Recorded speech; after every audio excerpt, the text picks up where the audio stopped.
Jane Austen doesn't believe in escape as a solution. Her heroines don't fix their lives by leaving everything behind and starting over somewhere new. Elizabeth Bennet doesn't run from Longbourn. Eleanor Dashwood doesn't abandon her collapsing world. Anne Elliot doesn't walk away from a family that has spent years overlooking her. They move, yes, they travel, they visit new places, but they don't escape their problems. They face them. That's Austen's version of growing up. The Other Bennet Sister had to change the rules to tell a different story.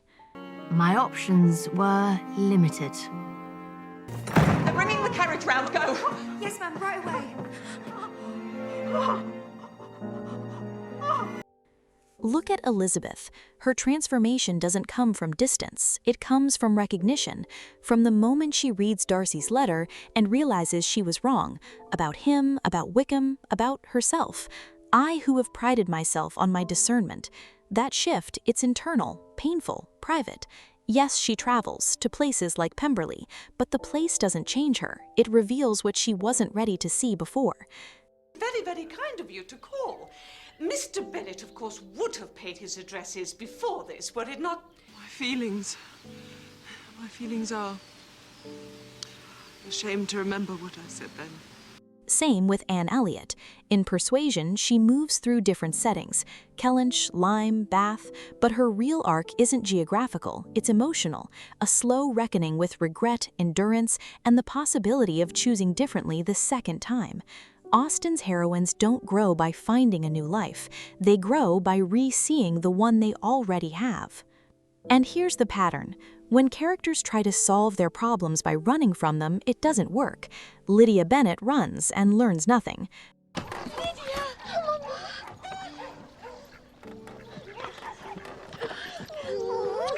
John Willoughby avoids responsibility and pays for it. Lady Allen has exercised the privilege of riches upon a dependent cousin and is sending me to London.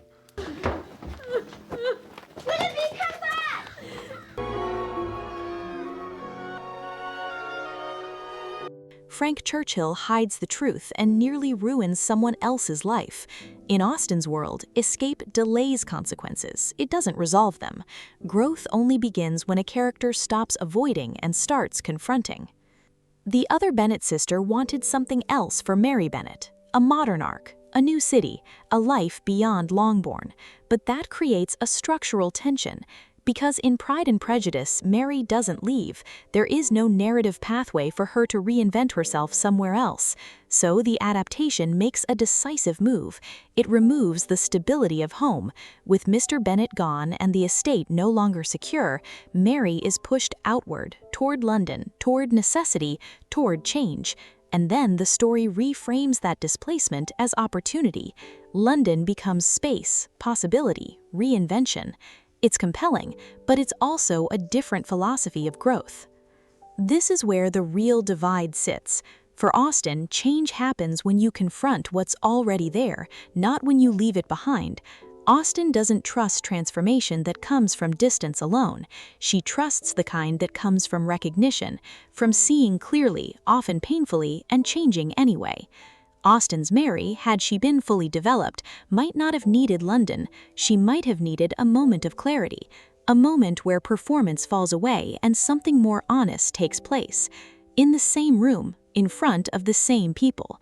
The series looks at that and makes a different argument, that sometimes the environment is the problem, that sometimes staying isn't strength, that sometimes leaving is the only way growth becomes possible.